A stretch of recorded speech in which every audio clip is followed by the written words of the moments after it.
ये जो भजन करने की वृत्ति है, इसमें बाजारू चीजें बिल्कुल नहीं होनी चाहिए भोजन में। जितना आप बाजार के पदार्थों से, बने हुए पदार्थों से, तले हुए पदार्थों से बच जाएंगे, उतने बढ़िया भजन आपका होगा। सात्विक आहार, बाजार में क्या समझते हो? चाहे जहां जो वस्तुएं बनती हो, उनमें कोई पवित्रता का प्रमाण नहीं है, और अपवित्र भोजन पाकर भजन करोगे, हमारी तो समझ में नहीं आता। भगवान की कृपा से देहात में पैदा हुए तो आज तक ये पिज्जा, बर्गर और ये सैंडविच, इनका तो कोई मतलब समझ में नहीं आया। मतलब समझ में आता है 1 किलो माठा और 2-4 रोटी उसमें मीस करके बढ़िया खाओ, या तो आधा कटोरी दाल हो गई, 4 रोटी हो गई, और शाम के आधा लीटर दूध हो गया, पर्याप्त हो गया। दाल अच्छी या सब्जी एक अच्छी बन जाए, बस उसी से 2 रोटी 4 रोटी पा लो, हो गया। थोड़ा मीठा ले लो, एक कवल मीठा ले लो, जिससे तुम्हारे शरीर की शुगर भी पर्याप्त बनी रहे। अब एक कवल से तो मतलब नहीं है, अधिक मीठा पाओगे दबा के लड्डू पूरी, तो फिर भजन नहीं होगा। क्या है, 6 घंटे बाद मल बन गया, चाहे जो कुछ खाओ।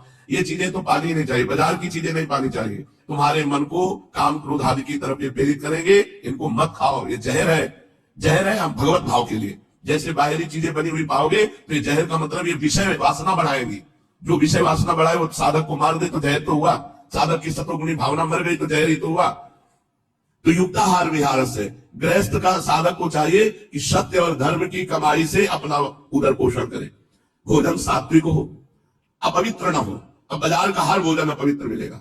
वो नहा धो के चंदन तिलक लगा के भगवान नाम जप करते हुए बनाते हैं क्या?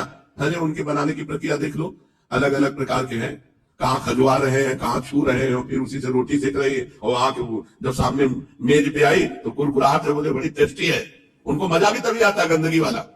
5 दिन की उबली हुई दाल रखी, तुरंत फ्राई करके दिया, क्या बात है। और घर में उबाल के खाने में तुम्हारी आचरण ठीक हो जाएंगे, भाव ठीक हो जाएगा, भजन बनेगा। वो नहीं समझ में आता। कितने लोग तो ये बड़ा गर्व मानते हैं कि हम तो हफ्ता 10 दिन में कभी घर में पाते नहीं, होटलों में ही पाते हैं, क्योंकि बुद्धि भ्रष्ट है इसलिए होटलों में पाते हैं।